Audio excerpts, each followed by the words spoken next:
शिव बाबा याद है ना। ओम शांति। आज 22 जनवरी 2024 के साकार मधुर महावाक्य है। आज की मधुर मुरली में बाबा बच्चों से मीठी मीठी रूहान कर रहे हैं कि तुम बच्चों को पारस बुद्धि बनना है। पारस बुद्धि बनने के लिए नारायणी नशे में रहो और उसमें विघन रूप बनता है देह अभिमान। देह अभिमान तोड़ो, देही अभिमानी बनो। सर्विस में लगे रहो तो बुद्धि भी सोने की बन जाएगी। देह अभिमान तोड़ने में मेहनत लगती है। याद का पुरुषार्थ करेंगे तो देह अभिमान टूटता जाएगा। कार्य करते रहो, बाबा को याद करते रहो। रोटी टुक्कड़ खाते भी बाबा को याद करो।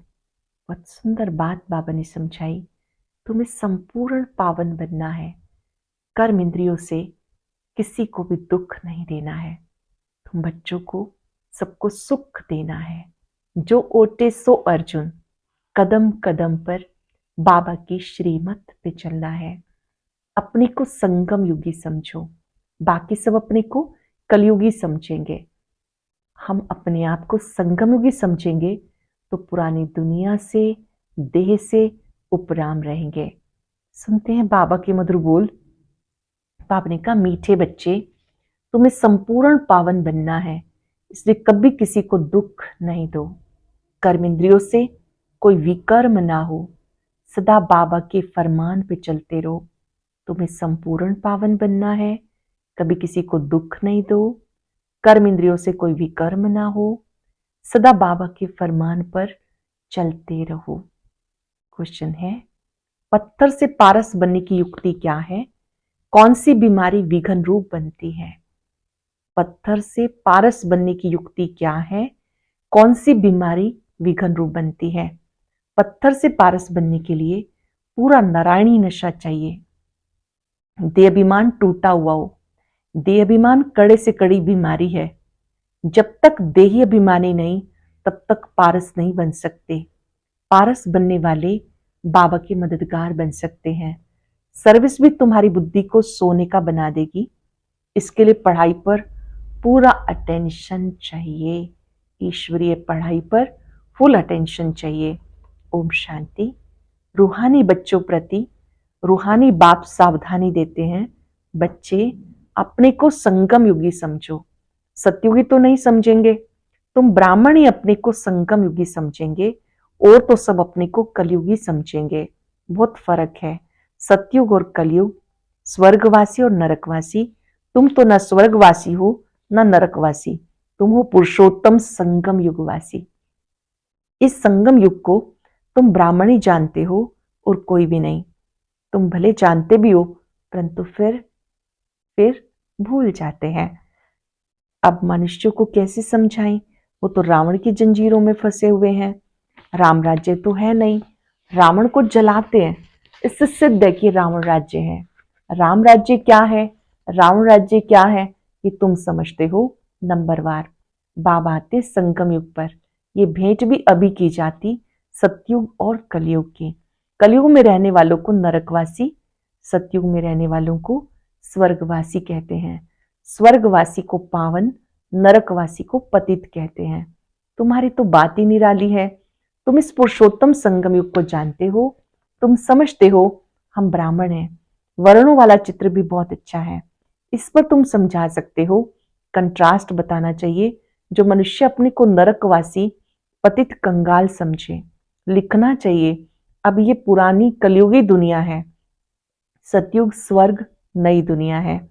तुम नरकवासी हो या स्वर्गवासी, तुम देवता हो या असुर। ऐसे तो कोई नहीं कहेंगे कि हम स्वर्गवासी हैं। कई ऐसे समझते हैं कि हम तो स्वर्ग में ही बैठे हैं। अरे ये तो नरक है। यहाँ की सुख सुविधाएं, चक्काचौंध को देखकर बहुत लोग सोचते हैं हम तो स्वर्ग में हैं। अरे ये तो नरक है। सतयुग है कहाँ? ये रावण राज्य है, तभी तो रावण को जलाते हैं। उनके पास भी कितने जवाब होते हैं। सर्वव्यापी पर भी कितनी डिबेट करते। तुम बच्चों को एकदम क्लियर पूछते हैं, अब नई दुनिया है या पुरानी दुनिया? ऐसा क्लियर कंट्रास्ट बताओ इसमें बहुत अच्छा ब्रेन चाहिए। ऐसी युक्ति से लिखना चाहिए जो मनुष्य अपने से पूछे कि मैं नरकवासी हूं या स्वर्गवासी, ये पुरानी दुनिया है या नई दुनिया, ये राम राज्य है या रावण राज्य, हम पुरानी कलयुगी दुनिया के रहवासी हैं या नई दुनिया के। हिंदी में लिखकर फिर अंग्रेजी गुजराती में ट्रांसलेट करो तो मनुष्य अपने से पूछे हम कहाँ के रहवासी हैं। कोई शरीर छोड़ते हैं तो कहते स्वर्ग पधारा, क्योंकि स्वर्ग भी है कहाँ, अभी तो कलयुग है, जरूर पुनर्जन्म यहाँ ही लेंगे। स्वर्ग तो सतयुग को कहा जाता, वहां अभी कैसे जाएंगे। ये सब विचार सागर मंथन करने की बातें हैं। ऐसे क्लियर कंट्रास्ट हो उसमें लिख दो भगवानुवाच। हर एक अपने से पूछे मैं सतयुगी राम राज्य निवासी हूं या कलयुगी रावण राज्य का निवासी हूं। तुम ब्राह्मण हो संगमवासी, तुमको कोई भी नहीं जानते। तुम हो ब्राह्मण सबसे न्यारे, तुम सतयुग कलयुग को यथार्थ रीति जानते हो। तुम ही पूछ सकते हो कि तुम विकारी भ्रष्टाचारी हो या निर्विकारी श्रेष्ठाचारी हो। ये तुम्हारा किताब भी बन सकता है। नई नई बातें निकालनी पड़े जिससे मनुष्य समझे कि ईश्वर सर्वव्यापी नहीं। तुम्हारी ये लिखत देख आप ही अंदर से पूछेंगे, इसको आयरन एज तो सब कहेंगे ना, सतयुगी डीटी राज्य तो इनको कोई कह ना सके। ये हेल है या हेवन, ऐसी फर्स्ट क्लास लिखत लिखो कि मनुष्य अपने को समझ जाए हम बरोबर नरकवासी हैं, पतित हैं। हमारे में दैवी गुण तो है नहीं, कलयुग में सतयुगी हो ना सके, कलयुग में सतयुग हो ना सके। ऐसे विचार सागर मंथन कर लिखना चाहिए। जो ओटे सो अर्जुन, गीता में अर्जुन का नाम लिख दिया। बाबा कहते जो गीता है उसमें आटे में नमक है, लून और चीनी में कितना फर्क है, वो मीठा वो खारा। श्री कृष्ण भगवानुवाच लिखकर मनुष्य भूल गए कि परम पिता कौन है। वास्तव में ये नॉलेज तुम्हें है, भगवान पढ़ाते हैं फिर भूल जाते हैं। टीचर को ही भूल जाते हैं, नहीं तो स्टूडेंट कभी टीचर को भूलते नहीं। घड़ी घड़ी कहते बाबा हम आपको भूल जाते हैं। बाबा कहते माया कम नहीं, तुम देह अभिमानी बन जाते हो, बहुत विकर्म करने लगते हो। ऐसा कोई खाली दिन नहीं जो विकर्म न होते हो। एक मुख्य विकर्म ये करते हो, कौन सा, जो बाप के फरमान को ही भूल जाते हो। बाबा फरमान करते मन मना भव, अपने को आत्मा समझो। ये फरमान मानते नहीं तो जरूर विकर्म होगा, बहुत पाप हो जाते। बाप का फरमान बहुत सहज भी है, बहुत कड़ा भी है। कितना माथा मारे फिर भी भूल जाएंगे, क्योंकि आधा कल्प का देह अभिमान है। 5 मिनट भी यथार्थ रीति याद में नहीं बैठ सकते। 5 मिनट भी पूरी एकाग्रता के साथ बच्चे नहीं बैठ सकते। अगर सारा दिन याद में रहे फिर तो कर्मातीत अवस्था हो जाए। बाबा ने समझाया इसमें मेहनत है। तुम वो पढ़ाई, जिस्मानी पढ़ाई अच्छी रीति पढ़ते हो, हिस्ट्री ज्योग्राफी पढ़ने की कितनी प्रैक्टिस है, परंतु याद की यात्रा का बिल्कुल अभ्यास नहीं। अपने को आत्मा समझ बाप को याद करना ये नई बात है। विवेक कहता ऐसे बाप को अच्छी रीति याद करना चाहिए। थोड़ा टाइम निकाल रोटी टुकड़ भी खाते हो ना, वो भी बाबा की याद में। जितना याद में रहेंगे उतना पावन बनेंगे। ऐसे बहुत बच्चे हैं जिनके पास इतने पैसे हैं जो ब्याज मिलता रहे, बाबा को याद करते रोटी टुकड़ खाते रहे बस, परंतु माया याद करने नहीं देती। कल्प पहले जिसने जितना पुरुषार्थ किया उतना अब करेंगे। टाइम लगता, कोई जल्दी दौड़ी लगाकर पहुंच जाए ये हो नहीं सकता। इसमें 2 बाप हैं। बेहद बाप को अपना शरीर है नहीं, वो इनमें प्रवेश होकर बात करते हैं। निराकार शिव बाबा ब्रह्मातन से बात करते हैं, तो बाबा की श्रीमत पे चलना है। बाबा बच्चों को श्रीमत देते, दे सही दे के सब धर्म छोड़ अपने को आत्मा समझो। तुम पवित्र आए थे, 84 जन्म लेते लेते तुम्हारी आत्मा पतित बन गई। अब पावन बनने के लिए श्रीमत पे चलो। तब बाबा गारंटी करते तुम्हारे पाप कट जाएंगे, आत्मा कंचन बन जाएगी, फिर वहां देह भी कंचन मिलेगी। जो स्कूल का होगा तुम्हारी बातें सुनकर सोच में पड़ जाएगा, कहेगा तुम्हारी बात तो ठीक है, पावन बनना है तो कभी किसी को दुख नहीं देना, मनसा वाचा कर्मणा पवित्र बनना है। मनसा में तूफान आएंगे, तुम बेहद की बादशाही लेते हो ना, तुम भले सच बताओ या ना बताओ। बाबा खुद कहते माया के बहुत विकल्प आएंगे, परंतु कर्म इंद्रियों से कोई भी विकर्म नहीं करना, कर्म इंद्रियों से पाप नहीं करना। तो ये कंट्रास्ट अच्छी रीति लिखना पड़े। शिव बाबा और सत्युगी श्री कृष्ण दोनों में क्या अंतर है? वो सर्वगुण संपन्न, 16 कला संपूर्ण, संपूर्ण निर्विकारी है, मर्यादा पुरुषोत्तम है। ये तो बाप है। तुमने देखा पांडवों के चित्र कितने बड़े बड़े बनाए। इसका मतलब वो इतनी बड़ी विशाल बुद्धि वाले थे, बुद्धि बड़ी थी, उन्होंने फिर शरीर को बड़ा दिखा दिया। तुम्हारी जैसी विशाल बुद्धि कोई की हो ना सके। तुम्हारी ईश्वरीय बुद्धि है। भक्ति में कितने बड़े बड़े चित्र बनाकर पैसे बर्बाद करते, कितने वेद शास्त्र उपनिषद बनाए, कितना खर्चा किया। बाबा कहते तुम कितने पैसे गवाते आए हो, बेहद का बाप उलाहना देते, तुम फील करते हो। बाबा ने पैसे बहुत दिए, राजयोग सिखाकर हमें राजाओं का राजा बनाया। वो जिस्मानी पढ़ाई पढ़कर बैरिस्टर आदि बनते, फिर उससे कमाई होती। इसलिए कहा जाता नॉलेज सोर्स ऑफ इनकम है। ये ईश्वरीय पढ़ाई भी सोर्स ऑफ इनकम है, जिससे बेहद की बादशाही मिलती है। भागवत रामायण आदि में कोई नॉलेज नहीं, एम ऑब्जेक्ट ही कुछ नहीं। बाप जो नॉलेजफुल है वो बैठ समझाते हैं, ज्ञान सागर स्वयं आकर ज्ञान देते हैं। यह बिल्कुल नई पढ़ाई। वो भी कौन पढ़ाते हैं? स्वयं भगवान नई दुनिया का मालिक बनाने के लिए पढ़ाते हैं। इन लक्ष्मी नारायण ने पढ़ाई से उच्च पद पाया।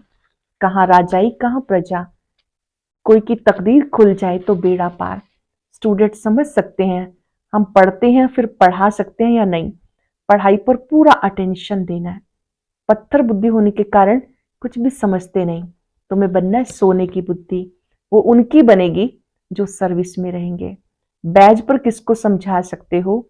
बेहद बाप से वर्षा लो।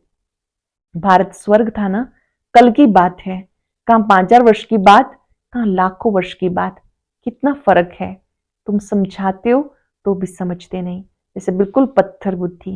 ये बैज तुम्हारे लिए जैसे गीता है, इसमें सारी पढ़ाई है। मनुष्यों को भक्ति मार्ग की गीता याद रहती। अब तुम जो बाप द्वारा गीता सुनते हो उससे 21 जन्म के लिए सदगति को पाते हो। बाबा से जो गीता सुनते हो 21 जन्म के लिए सदगति को पाते हो। शुरू शुरू में तुमने गीता पढ़ी, पूजा भी तुमने शुरू की। अब पुरुषार्थ कर गरीबों को भक्ति मार्ग की जंजीरों से छुड़ाना है। कोई ना कोई को समझाते रहो, उनमें से 1-2 निकलेंगे। अगर 5-6 इकट्ठे आते हैं तो कोशिश करके अलग अलग फॉर्म भराओ, अलग अलग ही समझाओ। नहीं तो उनमें से एक भी ऐसा होगा जो औरों को खराब कर देगा। फॉर्म तो जरूर अलग भराओ। 1-2 का देखे भी नहीं तो वो समझ सकेंगे ये सब युक्तियां चाहिए, तब तुम सक्सेसफुल होते जाएंगे। ये युक्तियां चाहिए, कैसे किसको समझाना है, ज्ञान की बातें क्लियर करनी है, तब आप सक्सेसफुल होते जाएंगे। बाबा भी व्यापारी है, जो होशियार होंगे वो अच्छा व्यापार करेंगे। बाबा कितना फायदे में ले जाते। झुंड इकट्ठा आए तो बोलो फॉर्म अलग अलग भरना है। अगर सब रिलीजियस माइंडेड हो तो इकट्ठा बिठा के पूछना चाहिए क्या आपने गीता पढ़ी है, देवताओं को मानते हो? बाबा ने कहा भक्तों को ही सुनाना है। हमारे भक्त देवताओं के भक्त वो जल्दी समझेंगे। पत्थर को पारस बनाना कोई मासी का घर नहीं। देह अभिमान कड़े ते कड़ी बहुत गंदी बीमारी है। जब तक देह अभिमान नहीं टूटा तब तक सुधरना बहुत मुश्किल। जब तक देह अभिमान नहीं टूटा सुधरना मुश्किल। इसमें पूरा नारायणी नशा चाहिए। हम अशरीरी आए थे, अशरीरी बनकर जाना है। यहाँ क्या रखा है? जिस फॉर्म में आए थे ऐसे ही जाना है, अशरीरी बनकर। यहाँ क्या रखा है? बाबा ने कहा मुझे याद करो, इसमें मेहनत है, बड़ी मंजिल है। चलन से मालूम पड़ जाता, अच्छे मददगार बनेंगे। कल्प पहले मिसल, हर एक के चलन से पता चल जाता ये कल्प पहले वाले बाबा के मददगार बच्चे हैं। अच्छा मीठे मीठे सिक्किला दे बच्चों प्रति माता पिता बाप दादा का याद प्यार, गुड मॉर्निंग। रूहानी बाप की रूहानी बच्चों को नमस्ते। रूहानी बच्चों की रूहानी बाप दादा को याद प्यार, नमस्ते, गुड मॉर्निंग। शुक्रिया बाबा, शुक्रिया। धारणा के लिए सार, मनसा वाचक कर्मणा पवित्र रहना है।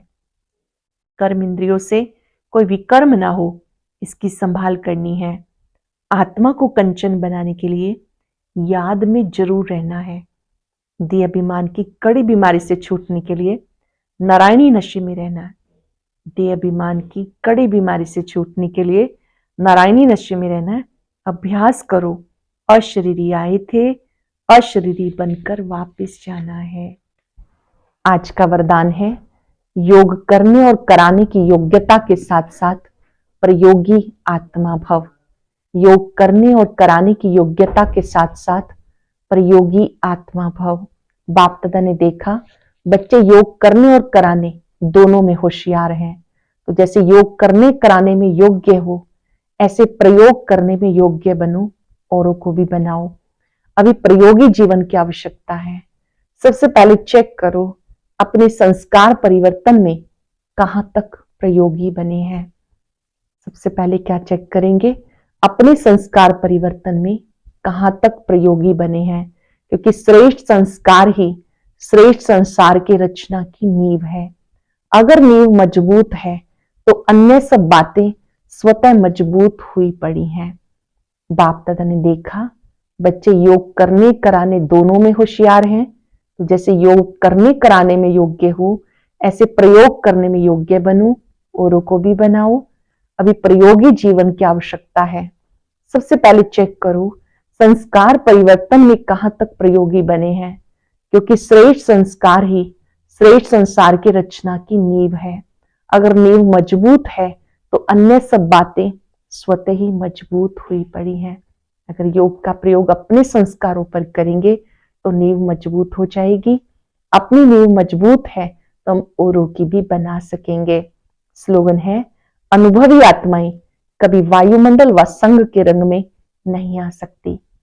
अनुभवी आत्माएं कभी वायुमंडल व संग के रंग में नहीं आ सकती। अव्यक्त साइलेंस द्वारा डबल लाइट फरिश्ता स्थिति का अनुभव करो। सदा खुशी में झूलने वाले, सबके विघ्न हरता व सबकी मुश्किल को सहज करने वाले तब बनेंगे जब संकल्पों में दृढ़ता होगी। स्थिति में डबल लाइट होंगे।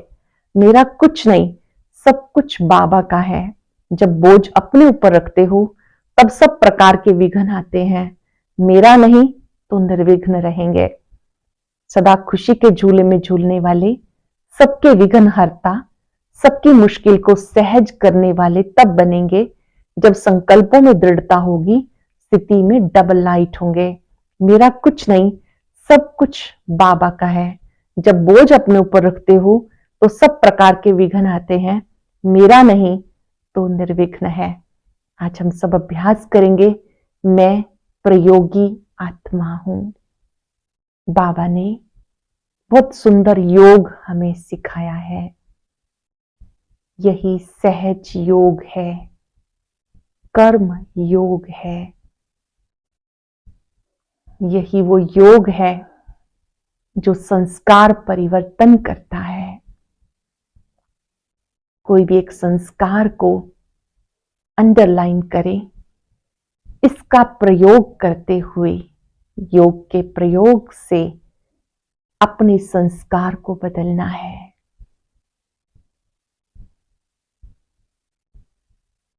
दृढ़ता से किया गया योग, एकाग्रता से किया गया प्रयोग संस्कार बदल देता है। अनुभव करें, बाबा की शक्तियां मुझ में समा रही हैं। मैं अपने इस पुराने संस्कार से मुक्त हूं, आलस्य से मुक्त हूं, भय से मुक्त हूं, कमजोरियों से मुक्त हूं। परमात्मा शक्तियां मेरे सिर पे छत्र बन गई हैं। शुक्रिया बाबा, शुक्रिया। ओम शांति। क्या आप जानते हैं, वर्तमान समय माया भी अपनी एक माला बना रही है। वह कौन सी है, यह जानने के लिए चलिए सुनते हैं आज का ज्ञान मोती। उसके लिए ऊपर दिए गए बॉक्स पर क्लिक करें।